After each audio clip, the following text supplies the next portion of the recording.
we only have 2 more episodes of Hunter x Hunter 2011. This episode, man, fucking greatness. It is so much fucking greatness.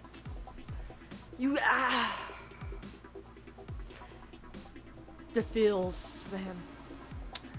Hunter x Hunter, the feels, the greatness, the emotions, and everything in between.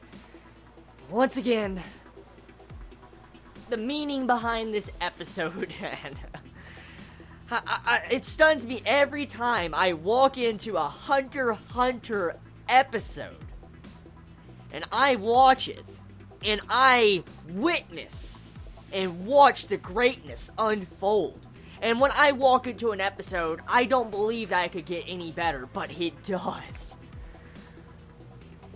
That final scene of this episode left me slightly in tears. I had tears forming in my eyes. The feels, man, of the meaning behind that. It just is. Hunter x Hunter, as always, does the unbelievable.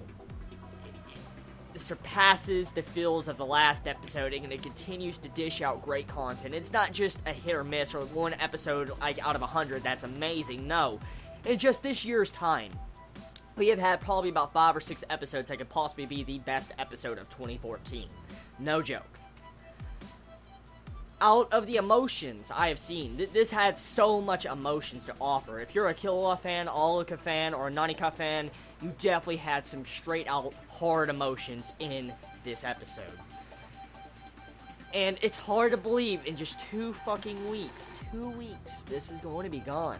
This is going to be gone. The epic sauce that is Hunter x Hunter is going to be gone in 2 weeks. And then, don't even get me started, I haven't read the manga, but I know for a fact the manga right now is on an indefinite hiatus, so even if I start reading the manga,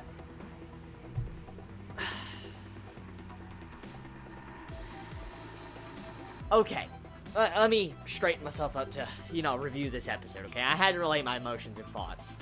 There will be a live reaction up after this review, most likely. Just letting you know, if you're looking forward to a live reaction, I have a full episode live reaction ready. It's probably rendering at this moment, or probably uploading the time you watch this review, but either way, expect a live reaction later today. So anyways, episode, I want to talk about Paristan first. Paristan, once again, crafty bastard, smart, an unexpected character personality trait I did not expect in him in this episode. For one thing, he actually admired and cherished Netero. He actually cared about him. You can really tell in this episode that he misses Netero. He misses the chairman. Like, it was fun being the vice chairman underneath Netero. That's how fun it was. And so it shows you how much he cared about him. And then when he turns around and looks at the new chairman like, you better change the commandments, you better make it interesting and all that, you better, change the hunter exam, the commandments, and all stuff like that. And he's like, if it's boring and your reign as a chairman is boring, I'll make sure to toy with you for real next time. I'm like, Paristan pretty much might as well stated in actual real-world logic, okay, without, underlying meaning behind it, he pretty much said that if you don't make an interesting chairman and you don't entertain me, I'm going to kill you. That's pretty much what he might as well have said when he said that. So that right there is scary as fuck. Paristan, you are evil. You're an evil bastard, but I love his character. I'm going to be right now. His character is just so out there. Like, one minute I think I understand what he is doing and what he's going to do next, and the next moment he just fucking bitch slaps me in the side of the face like, boy, you don't know what's going on. That's exactly what he does. Because, he became the chairman. He won the votes. And then all of a sudden he's like, okay, I'm stepping down.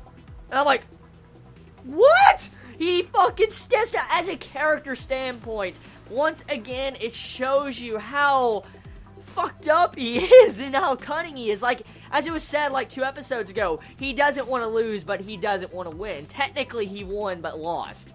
Pretty much, he got the in-between. He became the chairman, he won, but he lost because he gave it up. But he got what he wanted. That right there just shows you what type of character he is. He's just willing to have fun and play games for entertainment. Paradistan, man. What a great character. He's a really good character. I have a lot of respect for his character after, you know, reading, or actually watching this arc. I don't know why I'm saying reading. I mean, after watching this arc of the Hunter, Chairman election arc, it's really great. Paradistan is greatness. He really is. He's a great character, and I love the complexity of him, and I love how far he will go to just fuck around, be a shiny bastard, and mess with everything for he can either win or lose, and he just doesn't care. Now, besides that, okay, besides Paradistan and the victory, let's talk about Gene. He gets the Worst Father of the Year award, okay? He definitely gets the Worst Father of the Year award.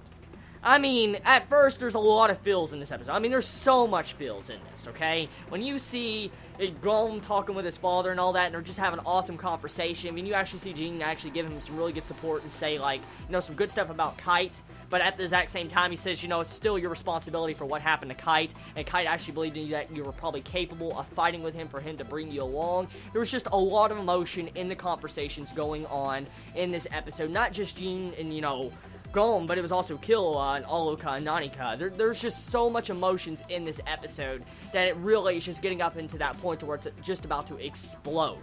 That's exactly what's going on, because the overall goal that was the goal in sight since the very beginning, I covered it last week, has finally happened. Golem has met his father. He has spoken to his father. He has seen what his father is, what he's doing, and now, what is the next objective in sight? Yes, someone pointed out in the comments last week from my last review of Hunter x Hunter stating that Gon technically has another goal. Not just, you know, meeting his father, but finding out why his father was willing to be a hunter over being a father. That's what someone stated in the comments, which is obvious, yes. But I mean, what is the next objective? What is the real goal? What does it truly mean to be a hunter? That is the big thing we need to ask ourselves.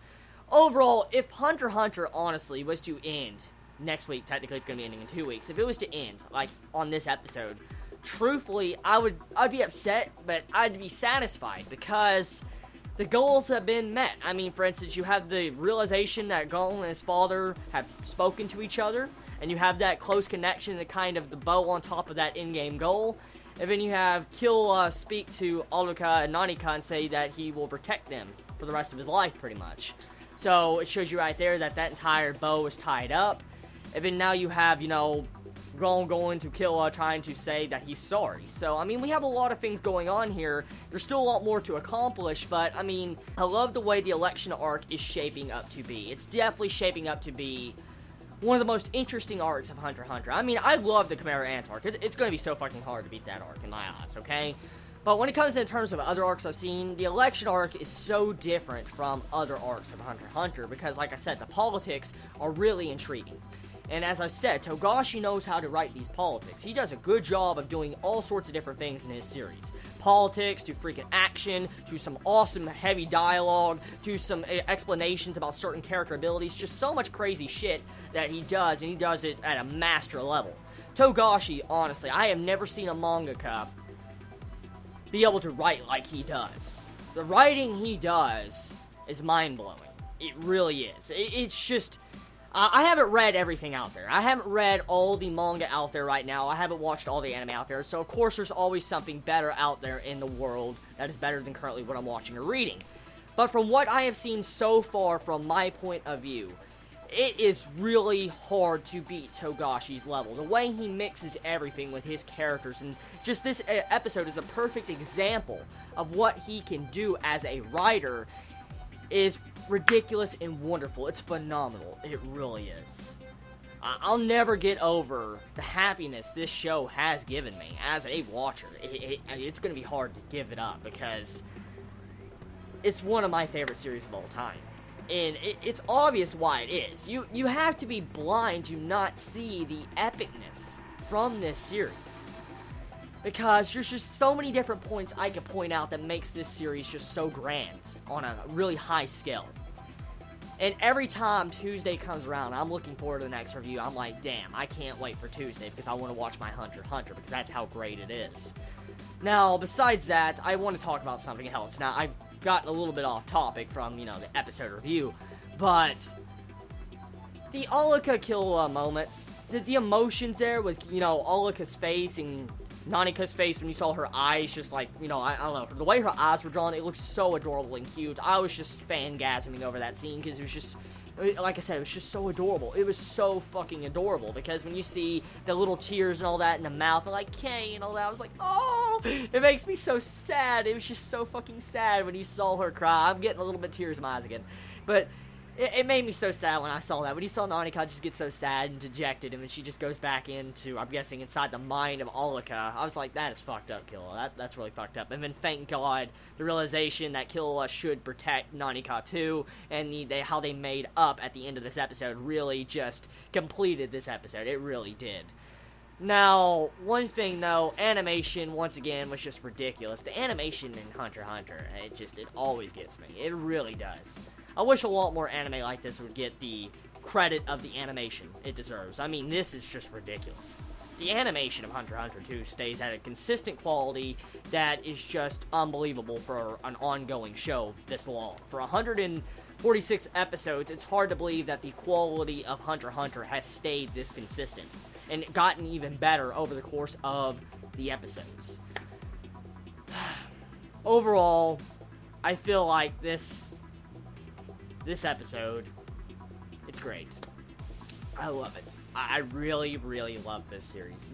I have no complaints. Nothing is perfect in my eyes, I want to be honest, but in the course of how I felt about this episode, I want to calculate in my mind my entertainment value I got from this episode. I'm going to give it a 10 out of 10.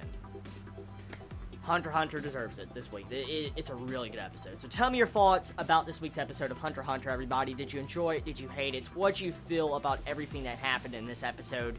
What do you feel about the character realizations about Prieston? You know, how he just gave up being a chairman, and then he was going to toy with the new chairman because if she's not entertaining, or if she's boring, or doesn't do something to excite Prieston, he's going to toy with her, most likely kill her. Tell me your thoughts about this. What do you feel about Gene, you know, one of the worst fathers of this year?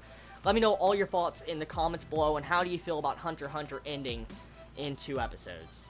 Love you all so much. You have a wonderful day or night wherever you live. Please be safe. Chibi out.